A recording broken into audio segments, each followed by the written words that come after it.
Hello बच्चों, चलिए प्रश्न को देखते हैं। दो पासों की एक फेंक में पासों पर प्रकट होने वाली संख्याओं का योग कम से कम 10 होने की अनुकूल संयोगानुपात ज्ञात कीजिए। तो हमको अनुकूल संयोगानुपात ज्ञात करना है किसी घटना का। तो देखिए, सबसे पहले हमने मुख्य अवधारणा लिखी, तो हम यहाँ से बोल सकते हैं मुख्य अवधारणा के अनुसार ई किसी घटना को प्रदर्शित करता है। ई किसी घटना के होने को प्रदर्शित करता है कि होने को प्रदर्शित करता है तथा यहाँ से हम बोलेंगे ई डैश जो है यह हमारे पास किसी घटना के ना होने को किसी घटना के ना होने को प्रदर्शित करता है, ना होने को प्रदर्शित करता है। तो यहाँ से हम बोल सकते हैं यहाँ पे अनुकूल संयोगानुपात घटना के अनुकूल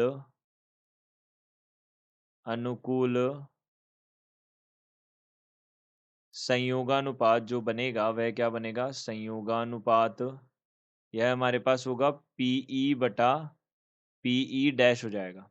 यह हमारे पास बन जाएगा घटना के अनुकूल संयोगानुपात हो जाएगा।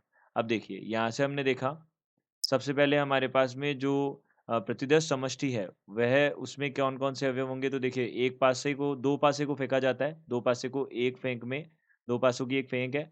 देखिए, हमने देखा सबसे पहले दोनों पासों पे 1-1 आ सकता है, 1-2 आ सकता है, 1-3 आ सकता है। इस प्रकार से हमारे पास 1-6 तक जा सकता है ये। हम प्रतिदर्श समष्टि बना रहे हैं, 2-1 आ सकता है, पहले पे 2 दूसरे पे 1, पहले पे 2 दूसरे पे 2, फिर 2-3 आ सकता है। इस प्रकार से हमारे पास कितना हो जाएगा? 2-6 तक जा सकता है ये। इसी प्रकार से 3-1 से 3-2, 3-3 इस प्रकार से कहाँ तक जा सकता है? 3-6 तक जा सकता है। तो यहाँ से हम बोल सकते हैं यह हमारे पास 6-1, 6-2, 6-3 इस प्रकार से 6-6 तक जा सकता है। यह हो जाएगा हमारे पास। तो एस में अवयवों की संख्या कितनी हो जाएगी? 36 हो जाएगी।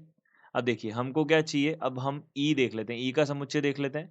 तो कम से कम 10।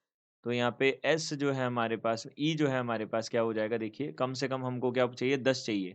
अंकों का पासों पर प्रकट संख्याओं का योग कम से कम 10 होना चाहिए। तो कम से कम 10 यानी कि 10 हो सकता है, 11 हो सकता है, 12 हो सकता है। तो 10 के लिए हमने देखा तो 6, 4 10 के लिए 6, 4, 4, 6 ये एक संभावना हो गई। यहाँ पे इसके बाद में हम बोल सकते हैं उसके बाद में हम क्या बोल सकते हैं? देखिए, ये हो गई एक संभावना। तो अब देखिए, दूसरी संभावना हो गई 5, 5 हो गई। यह 3 संभावनाएँ तो 10 के लिए हो गई। अब योग हमारा 11 भी हो सकता है। तो 11 में हमारे पास क्या हो जाएगा? 6, 5, 5, 6 हो जाएगा और उसके बाद में 6, 6 हो जाएगा। यह हमारे पास कुल हो जाएगी संभावनाएँ ई की। अब देखिए, यहाँ पे पीई देख लेते हैं। तो पीई हमारे पास कितना हो जाएगा? पीई हो जाएगा एनई बटा एनएस होता है पीई। तो पीई होता है हमारे पास एनई बटा एनएस। एनई हमारे पास में कितना है? देखिए, एनई ई में अवयवों की संख्या, ई में हमारे पास अवयवों की संख्या जो है वह हमारे पास कितनी है? देखिए, 3 और 3 6 है। तो 6 तो यानी कि 1/6 हो गई है। यह हो गई। अब हमें पता है यहाँ से एक सूत्र पीई, ई के होने और ई के ना होने की प्रायिकताओं का योग हमेशा 1 होता है। तो यहाँ से हमने पीई डैश देख लिया। पीई डैश कितना हो जाएगा यहाँ पे? 1 माइनस 1/6 यानी कि 5/6 हो जाएगा। अब हमने देखा यहाँ से संयोगानुपात। संयोगानुपात, अनुकूल संयोगानुपात देखा हमने। संयोगानुपात और वो भी कौन-सा? अनुकूल वाला। यह हमारे पास कितना हो जाएगा? देखिए, पीई देखा हमने। पीई हमारे पास कितना है?